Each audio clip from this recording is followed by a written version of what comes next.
Hello everyone, Virgo Triad here. Good morning. It is January 9th, 2018. Happy New Year to everyone. This is my first video for the new year, and hopefully things will be going a little more smoothly for me so that I'm able to post at least once every few days for you from this point forward. I wanted to pick up on our debt consolidation series and give you guys some tools on how to determine whether or not your collection agencies that would be contacting you are actually licensed and bonded and insured in the manner that they are required to be. Now, if you do have questions with regards to state licensing based on where you're located, and it does need to be where you're located currently, in order for them to collect from you, even if you actually got your collection account um, somewhere else. In other words, let's say that you defaulted on Capital One, and at the time you lived in Georgia, but you moved to Colorado, and the collection agency is trying to collect from you in the state of Colorado.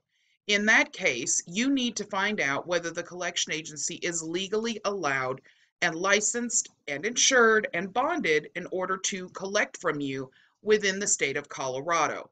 Now, if you have questions with regards to whether what is required, in other words, for the state that you're in, this is the website that you would use in order to find out what the collection agency is required to have in order to even collect from you. Now, you would go to www.insidearm.com and you would go to the state laws section. You're going to come across a state licensing topic page that looks just like this. It's got an interactive map and it's extremely easy to use.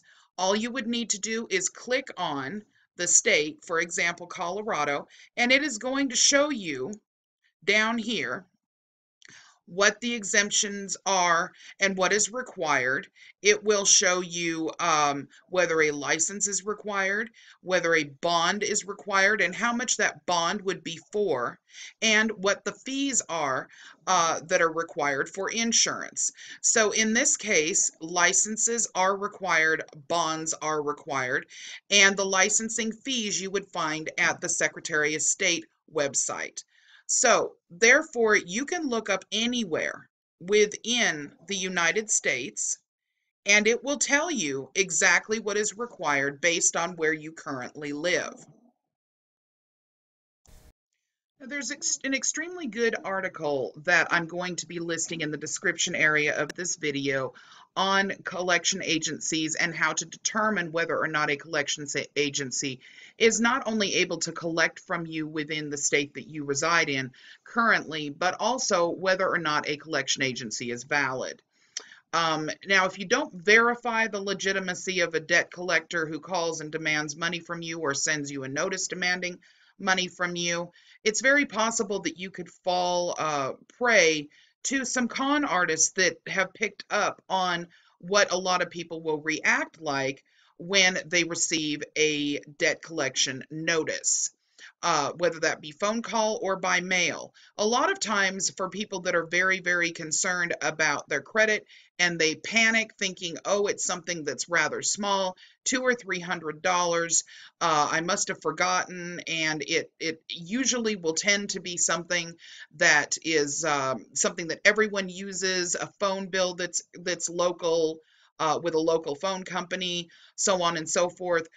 They'll receive a notice in the mail or a phone call more generally than that, and they'll be asked to pay this $100 or $200 or $300, and they'll just go ahead and do it because they don't want to worry about that threatening their credit score. However, it's becoming more it's becoming increasingly more scary in terms of the phone calls that people are getting from out of state, out of country, um, and out of your local area calls that are con artists. And it's very easy to be taken advantage of if you're not in the know with regards to this. So always make sure that you verify that the collection agency has a real, true, valid debt. And the way that you can do that is request validation. Now, there are a couple of different things that you need to know about this because there can be a drawback to requesting validation. But if you are unsure and you do not recognize the debt, it's very important that you make sure that the request that they are making is valid, especially if you are not getting information via mail, but actually this is a phone call. Now, under the Fair Debt Collection Practice Act, consumers can demand a collection agency give them written proof that a debt is legitimate before you submit a payment to anyone claiming to be a debt collector. Ask for the company's mail addresses and send a written request for validation. Scam artists are likely to not provide any contact information beyond a phone number to call them back to pay the debt. A legitimate collection agency will be able to send you documentation such as a copy of the contract with the original creditor or previous account statements. Now, I need for you to know that that's not far enough. You need to check licensing. And the way that you go about doing that is by contacting the Secretary of State located within your jurisdiction, meaning if you are in the state of Colorado, you need to go on to the main website of the Secretary of State and or the Attorney General's website, and they will direct you to an online listing where you can search the collection agency's name, and it will be able to guide you to whether or not they have a valid license. No valid license, no right to collect from you. So very important there. Now, regarding the validation, there's a couple things you need to know.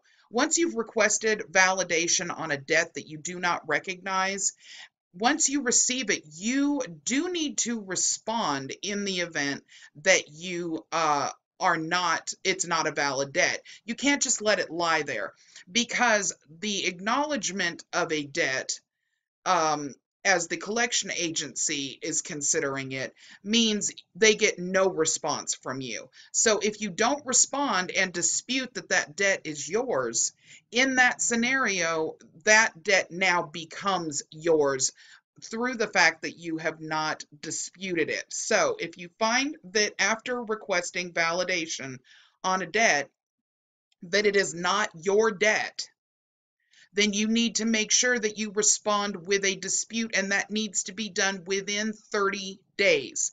That is not 30 business days, that is 30 calendar days. So make sure that in writing you actually dispute that the debt is valid if you find the debt is not yours. If you find the debt is yours and you choose to dispute that the debt is yours, then the actual collection agency is going to respond. If they're valid, they're going to respond with a copy of your original contract. Now, this can be a good thing and can be a bad thing. The good thing is that you know that the debt is yours. Of course, if you recognized it and disputed it anyway, you already knew that. The bad thing is that once they have verified that your debt is yours and you know that they have the original contract, there is really no way out at that point. Your only option at that point is for you to go ahead and either pay the debt or settle the debt, or allow the debt to continue to harm your credit bureau. Because once you get to that point, there is no other way, no other direction. The debt belongs to you. So just remember that you have to, number one, validate that the collection agency is valid. Validate that the collection agency is holding the licensing requirements that your state requires. Then validate the request for payment, the debt itself, to ensure that it is actually your debt. If it is not your debt, you must dispute it within a 30 calendar day period. If you choose to dispute through the collection agency instead of through your credit bureau a debt that is yours and that you know is yours, you will end up getting a copy of the original contract back. If they're not able to provide a copy of the original contract, they're not allowed to collect from you. If they do provide you with a copy of the original contract, at that point, your only two options are going to be to either settle it, pay it outright, file bankruptcy on it, or allow it to continue to harm your credit. Now, I would suggest that you don't just hope for the fact that they may make a mistake or hope for the fact that they don't have the original contract. I would think that that would not be the smartest thing to bet on, but if that's all you've got because you're not going to be capable of paying the debt, I would suggest disputing the debt through the bureaus first.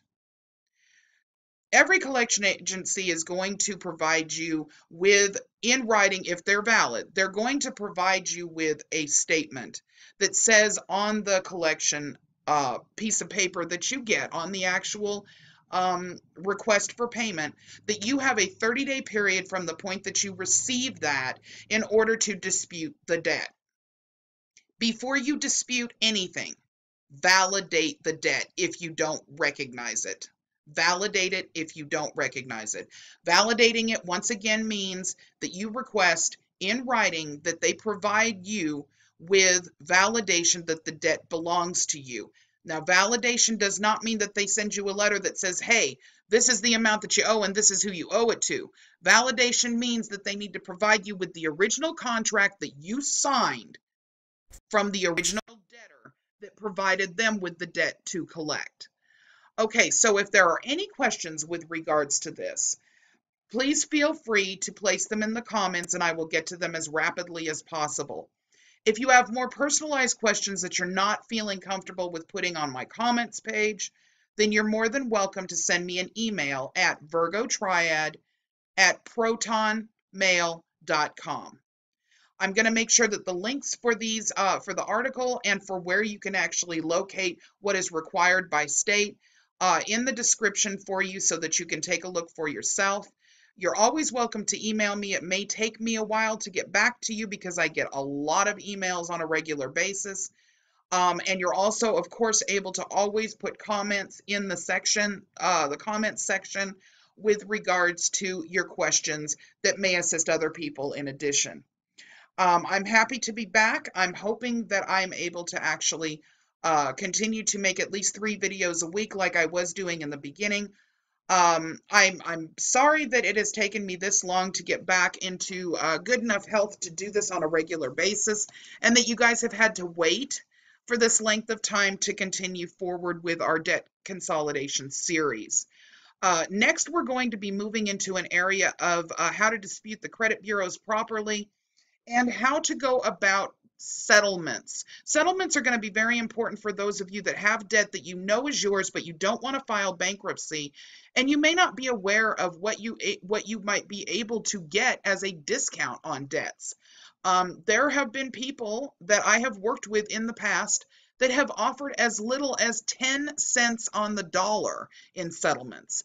If it's done properly, it can be a very positive avenue for you to go down, rather than demolishing and damaging your credit by filing bankruptcy for some of these older debts. So you guys let me know in the comments section if there's particular things that you want me to go over. And if I don't get that information, more of that information from you guys in terms of what you want, I will continue to move forward section by section. And we will see you again very soon. Have a great day.